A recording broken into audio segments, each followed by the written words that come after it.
رسول خدا کی حدیث ہے کہ تم میں سے سب سے بہتر وہی ہے جو دوسروں کو فائدہ دیتا ہے.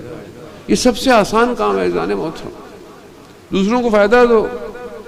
مومن میرات المومن ہے, مومن مومن کا آئینہ ہے. ہم بعض اوقات خدا کو پتہ نہیں کہاں ڈھونڈ رہے ہوتے, سجدوں میں, بڑے بڑی تسبیحوں میں, مسجد میں بیٹھے رہو, یہ پڑھتے رہو, اچھی بات ہے, پڑھیں آپ, لیکن خدا آپ کے اپنے گھر میں ہوتا ہے. خدا کبھی ماں باپ کے احترام کرنے سے مل جاتا ہے, کبھی زوجہ کے ساتھ اخلاق سے گفتگو کرنے میں مل جاتا ہے, کبھی بچے سے پیار کرنے میں مل جاتا ہے, کبھی راستے میں چلتے ہوئے پتھر کو ہٹانے سے مل جاتا ہے, کبھی کسی غریب کی کوئی مدد کرنے سے مل جاتا ہے.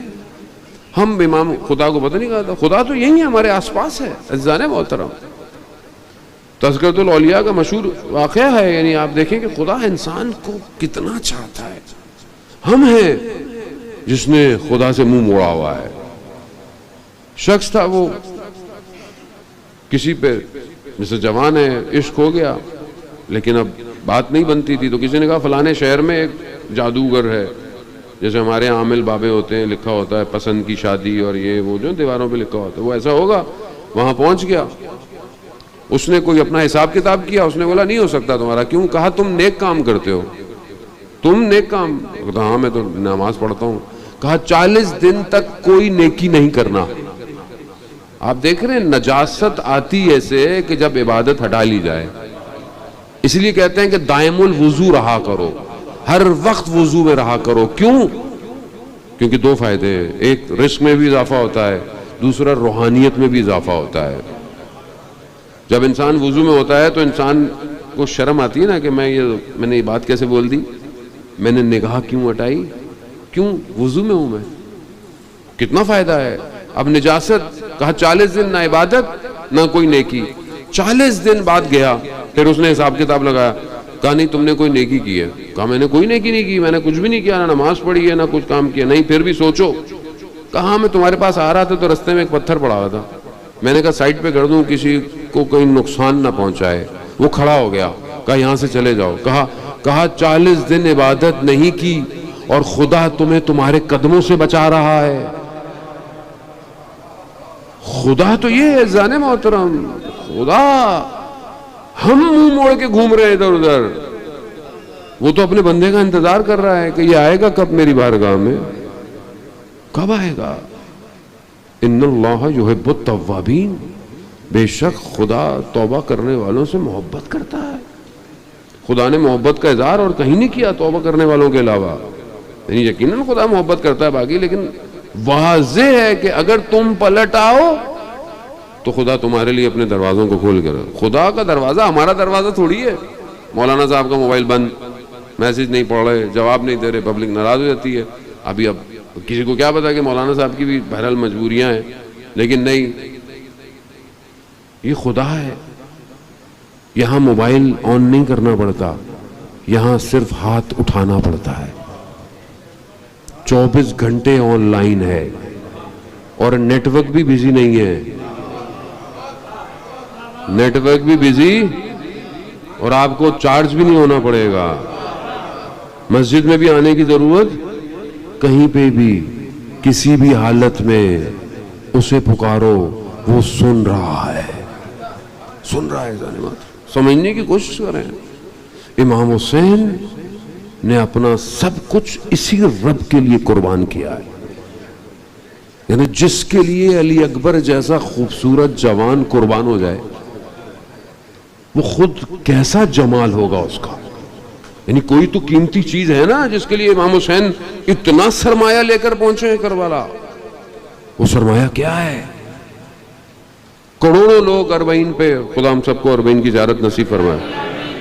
کروڑوں لوگ چلتے ہوئے جا رہے ہیں. کہاں جا رہے ہیں؟ کربلا. کس کی طرف؟ امام حسین کی. کروڑوں لوگ, کروڑوں نگاہیں امام حسین کے گنبد کی طرف, اور امام حسین کی نگاہیں کہاں ہیں؟ اپنے رب کی طرف کہ پروردگار میں نے سب کچھ تیرے لیے کیا ہے. رزن بے قضاء, تو راضی رہے پروردگار. ایک لمحہ کوئی مورخ کوئی راوی بیان نہیں کر پایا کہ کسی لمحے امام نے تکلیف کا اظہار کیا ہو. ہوتا ہے نا آپ زندگی میں آپ بے شک صابر ہو, آپ بے شک آپ کا ہدف بہت بڑا ہو, لیکن کبھی انسان اظہار کر ہی بیٹھتا ہے.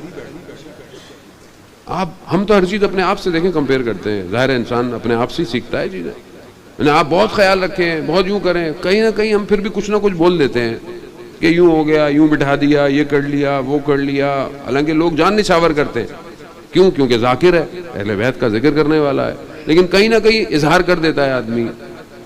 یہاں لٹ گیا سب, مگر وقت گزرتا رہا, چہرے پر نور بڑھتا رہا. ایک لمحہ تکلیف کا اظہار نہیں کیا. کیوں؟ یا ایت النفس المطمئنہ, اے اطمینان پانے والے نفس, ارجعی الی ربک, آؤ اپنے رب کی طرف. عزیزان محترم, پر میں آپ کو زیادہ اہمیت دوں گا, بھارت رات کافی ہے, بارش مسلسل ہو رہی ہے, آپ کو واپس بھی جانا ہے. سمجھیں کربلا کو, سمجھیں. زندگی گزر جائے اور انسان اپنے رب تک نہ پہنچے تو اس نے کیا کیا. خود امام کا اپنا دعا عرفہ کا جملہ ہے. امام خود فرماتے ہیں کہ جس نے تجھے پایا اس نے کیا کھویا, اور جس نے تجھے کھو دیا اس نے کیا پایا. تو کیا میں نے پایا رب کو؟ میں جوانوں سے کہہ رہا ہوں, جوانی کی قدر کریں. جو لذت عبادت کی جوانی میں ہے نا, وہ بڑھاپے میں نہیں ہے. بڑھاپے میں بہرحال خدا کا شکر کریں اگر خدا نے اپرچونٹی دی ہوئی ہے تو, بڑھاپے میں مزہ تو جوانی میں ہے. جوانی میں اٹھے رات کو جہاں دنیا پتہ نہیں کیا کر رہی ہوتی ہے, اور پھر آپ اس کے عشق کی خاطر وضو کرے, کوئی نہیں دیکھ رہا, کسی کو آپ نے دکھانا نہیں ہے, اور کیا لذت ہے جہاں نماز سجدہ کریں اسے کہ پروردگار میں گناہگار, تو کتنا عظیم ہے کہ تو مجھے شب کی تاریکی میں جہاں تو نے اپنے اولیاؤں کو بلایا ہے.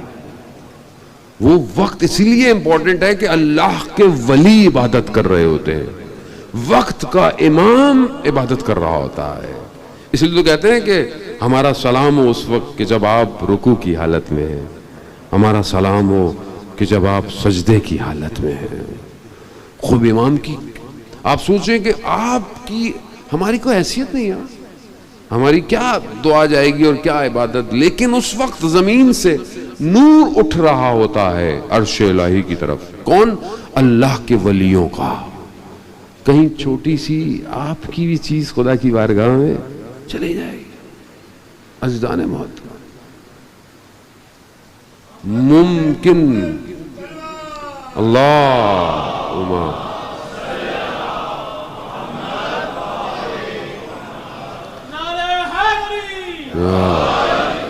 ممکن نہیں ہے امام تک پہنچوں اور شب میں اٹھنا نہ ہو میری زندگی میں, ممکن نہیں ہے.